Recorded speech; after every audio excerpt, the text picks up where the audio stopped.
Kong Skull Island is directed by Jordan Vogt Roberts and stars Tom Hiddleston, Samuel L. Jackson, Brie Larson, John Goodman, and John C. Reilly. This movie is about an expedition, an adventure story consisting of both military and scientists as they explored an uncharted island, which happens to be the island where Kong lives, and he is also the king of that island. I just address the biggest thing that you want to know from this movie. Do you see a lot of King Kong in it? And I could tell you, there is a hell lot of King Kong in this. If you didn't know, this is actually part of the same universe as Godzilla, the MonsterVerse, and it includes Godzilla, and apparently it's also gonna be Mothra and many more other monsters that I cannot name. I simply can't remember them.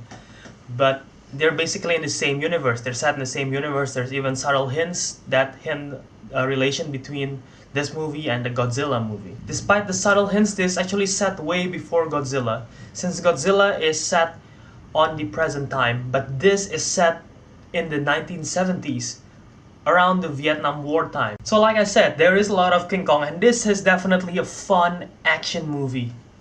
Is it the best action movie of all time? No, not even close. Is it better than Godzilla?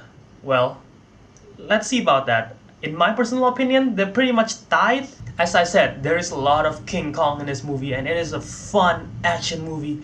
King Kong appears a lot right from the start. You already see King Kong.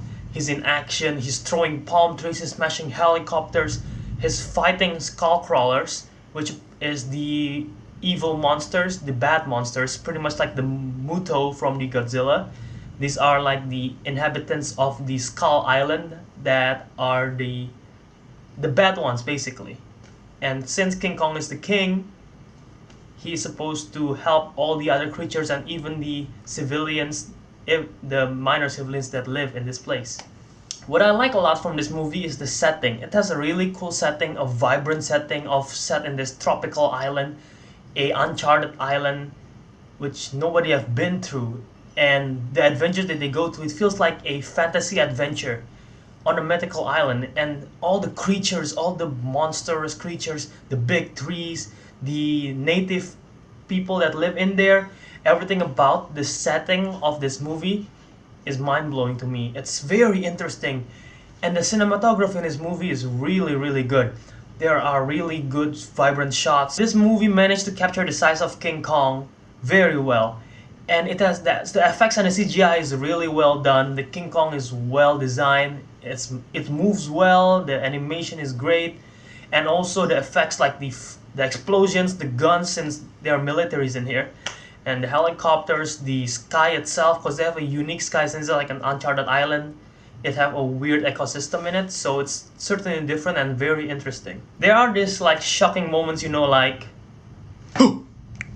a jump scare basically. I watch with my friend, and every how many seconds my friend just jumps out of his seat, because apparently it's a jump scare for him. I was fine with it though. And there are actually some really interesting things that we learn from the movie, especially due to the setting and the universe. We learn more about the monster universe in this movie, dating back to the 70s. The performance in this movie is really great. Tom Hiddleston nails the part. Brie Larson was great. Samuel L. Jackson was great as always. John Goodman was good, but the one that steals the show is John C. Reilly. His character and his performance is great. Every time he's on screen, I laugh a lot. It's hilarious. And the backstory of his character is the most intriguing for me, and so which is why it helps his performance to develop even further. And despite the performance all being great, the character development isn't. Now I understand that there are many characters in these movies, there are a lot of cast in these movies, but that's not a valid reason for not having enough character development. We've seen movies like Rogue One, Avengers Captain America Civil War, other movies like Inglourious Basterds, which is set also in the war era kind of thing. And it's no exception. They could do well with character development. So if you're saying like this movie, they have lots of characters, it makes sense why they don't have time to flesh out the character development. I'm like, other movie can do it. And I get that they're trying to flesh out King Kong, which is the title. But if you don't have a compelling character, it doesn't drive you along to go through the movie. Having great characters just helps the movie-going experience better, as you can maybe relate to them or you experience how they feel. It just makes them better, makes the movie-going experience as a whole better. There's only 1 or 2 characters that are fully developed, and I'm pretty sure that one was John C. Reilly's character and Samuel L. Jackson's character. And that's just my own opinion, because John C. Reilly's character has very well explored backstory and he actually progressed pretty well in the movie. And Samuel L. Jackson, he's among those people, aside from John Goodman, Samuel L. Jackson's character was the one who we see first, and he developed faster than the others in this movie, and we understand his motivation, which I'm pretty sure those 2 are it. Brie Larson and Tom Hiddleston, their characters are pretty bland. Tom Hiddleston is what was his role? He's like a scavenger, explorer basically. He worked for the British Special Forces, and Brie Larson is a photography, and that's pretty much it. They're just like that till the end. Despite the lack of characters, what fascinates me the most in this movie, like I said, is the setting and also the monsters, including King Kong. There is variety of monsters in Skull Island that's very interesting, and you see different of them interacting with each other, and it's very unique, and it's a good way to start off the universe. The whole this movie is good, but it could have been better if the characters are more fleshed out. There are some characters like John C. Reilly's, like I said, is more fleshed out than others, but if they could balancely flesh out all the characters, especially since Brie Larson and Tom Hiddleston are big name actors, the movie could be better.